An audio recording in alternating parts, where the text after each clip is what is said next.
If you're watching this video, it probably means you're thinking about applying to college. And if you're thinking about applying to college, it probably means you're experiencing a whole range of emotions. So let me just say, congratulations, hang in there, it's all gonna be okay.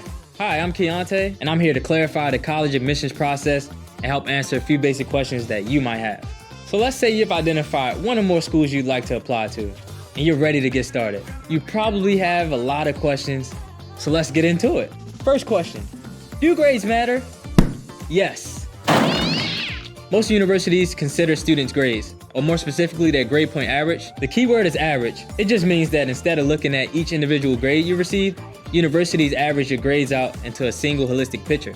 In other words, they're less concerned about the B+ you received in English sophomore year and more interested in your average sophomore year grades overall. Also, most colleges observe GPAs on a standard 4.0 scale. Luckily, most high schools do too. But your high school may measure credits differently than a given college, so it's not always a one-to-one. You can ask your counselor if you're unsure. So next up, what classes do I need to take? Most colleges require you to complete a minimum number of credits, 3 years of math, 4 years of English, that kind of thing. These generally align with high school graduation requirements, so most students will have likely completed the necessary classes anyway, but still, good to know what's needed in case you haven't earned those credits. Another factor to keep in mind is course rigor. In other words, how challenging are the classes that you're currently taking? Advanced placement or honors courses will ultimately put you ahead of the curve on college admissions. This is why it's so important to start your college search right before your junior year. That way, you'll have so much time to take any classes that you wouldn't have otherwise. Next question, should I report my test scores? The short answer, yes. It never hurts to report your scores. That being said, the role of standardized tests in college admission is kind of shifting. Just a few years ago, your test scores could make or break your admissions to any given university. But today, many schools are reevaluating how test scores relate to students' overall admissibility. Some have completely eliminated test scores from their minimum admission standards. Having said that, the majority of colleges still consider test scores as a factor in their decision. If schools of your choice consider test scores, then you should too. That leads us into another big question that you might have. Can I boost my stats with extracurriculars? Let's clarify that question.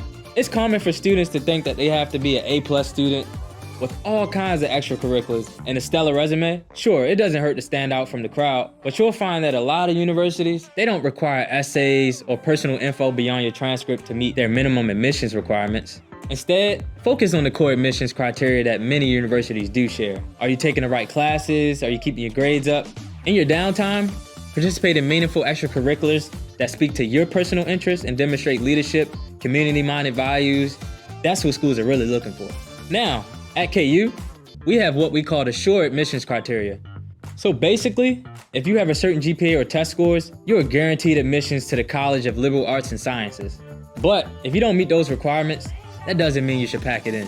KU also reviews the other factors like your cumulative high school GPA or the strength of your classes that you've taken. Basically, we believe a student's potential is greater than their most recent report card. And obviously, yes, we think you should apply to KU, which brings us to our final question, what do I need before I apply? So for such a huge life step, applying to KU is surprisingly simple. First visit apply.ku.edu. So there you'll see a full list of what you'll need to start your application, your grades, your GPA. If you have test scores, send those too. They'll never hurt your potential, and some academic schools actually prefer to receive them. So gather all that up, then apply. That's pretty much it. I mean, there's a lot that comes after, but the first step, piece of cake. So my advice is to apply as early as possible. And if you submit your application by KU scholarship deadline, which is typically late fall, then you'll automatically be considered for KU freshman scholarship. And oh, by the way, we award institutional scholarships based solely on GPA. So with one application, 0 essays, the right GPA, you'll be well on your way to free money. It's really that easy. Applying early also means you'll have time to update your application if need be. Say for example, your GPA goes up after you apply, you could then update your application to reflect that. Oh, and by the way, you don't have to navigate any of this all on your own. Every high school student has their own dedicated KU admissions representative. For example, me. We admissions reps are experts on all things KU.